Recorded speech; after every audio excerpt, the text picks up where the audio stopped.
Umuntu walihlanganisa nje impela ikhalenda waze wadlula wagamanxa waya ngale kwalo. Kodwa dololo umshado lutho umshado. Into yayikhona nje bekobaba beyingane abawu2 nabo futhi be-useless. Indaba yethu nje ingaqondakali, kungabonakala ukuthi kuyaphumwa noma kuyangena. Ubaba wengane yokuqala bengayondli ngisho nokuyondla ingane.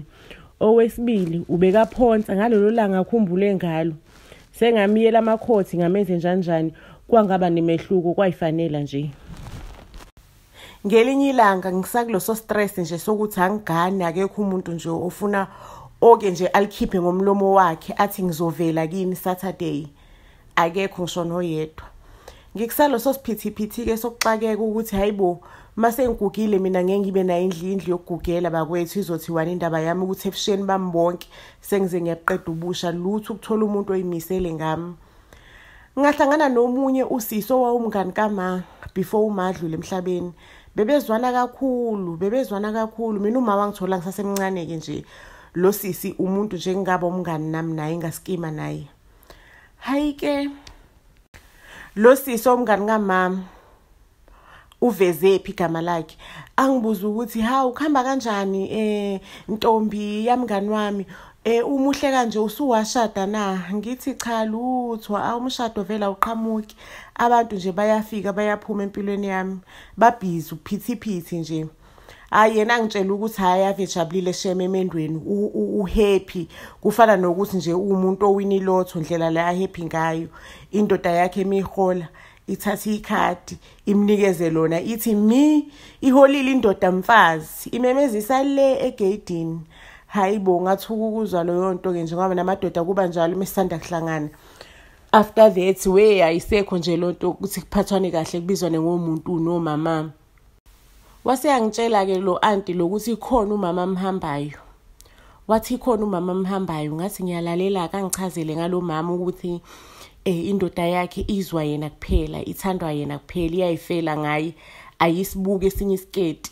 Even if kwenzakalile ke mhlawumbe omunye umama wayishelela kuyena lo baba, uyabuya ekhaya afika ngitshela uthi awubheke lokhu kuyangishela. Ngidine kabi ungibona nje. Uyabuya ngitshele ungitshela yonke into ayikho into angifihlela yona futhi uyangithanda nje angafa nokufa for mina. Hayibo ngaba interested ngambuza ngalo mama ukuthi utholakalaphi. Wangitshela ukuthi kunenye indawo ekuthiwa isehlokozi. Ufika uhambe udlula intaba ecijile engathi ikhanda lika bani wenu. Muqeda ukudlula lo ntaba ecijile uzodlula impophomo ephuma amanzi amhlophe kuphela. Impophomo ecwebile phansi ecwebile akunyakazi lechithekela khona amanzi khona. Muqeda ukudlula impophomo ke uzobe usufika la engathi umhlaba uyalingana wonke umhlaba ulevel. Wangitshela ukuthi hayi lapho ke izinto lezi zenzakala khona. Uyobe usuyamthola ke umama unonyawo. Umama onenyawo ezinkulu emhlabeni. Hayi ke lo mama kuzokwenzela izibukwayo, uzokwenzela izibukwayo. Indoda ngeke iphinde kushiye.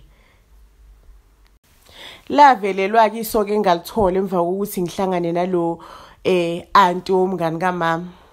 Leli soka ke bekumuntu impela nje bekanemali, beka drive ama truck, bekahola kahle. Hayi nami ngavela ngabona ukuthi la kumele nginamathele ngabe ngisasuka ke because it where ilotho yami nami ikhona. Hayi sathandana ke noVusumuzi, sathandana izinto zabamnandi nje vele naye ngiphethe kahle. Hayi waqala kuVusumuzi ukushintsha. Hayi ngabona kusekuyisona isikhathi sokuthi ngihambe ngiyovakashela umama unonyawo.